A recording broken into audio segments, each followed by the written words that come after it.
ভারতবর্ষ আমার জীবন, ভারতবর্ষ আমার সংস্কৃতি। সময়ের বিবর্তনে তাই বলে চলে কত বিবর্তন ধারা। তাই তো বলি, ভারতবর্ষের প্রত্যেক রাজ্যসমূহের সংমিশ্রণ দাও, ঐক্য দাও, সাহিত্য দাও, তাহলেই নতুন পৃথিবী গঠিত হইবে নতুন সভ্যতায়। হিন্দি ভাষা বাংলা ভাষার গল্প হয়, সংস্কৃতির পরিবর্তন রয়। কত ভাবনার মধ্য দিয়ে কত মানুষ এগিয়ে গেছে। রবীন্দ্রনাথ ঠাকুর, কাজী নজরুল ইসলামের সভ্যতা থায়, সংস্কৃত বিবর্তন রয় কত মানুষের।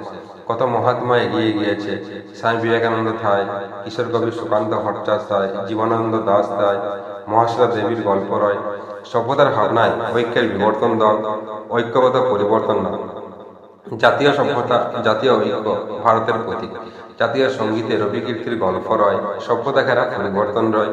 তাই এগিয়ে চলো নতুন যুগে, নতুন ভাবনায় ও নতুন শিক্ষায়, মানবতায় ও মানব ধর্মের ইতিহাসে। সাহিত্যের পরিবর্তনে ও শিক্ষার অগ্রগতিতে নতুন দিগন্ত দেয় এক নতুন সাহিত্য বার্তা।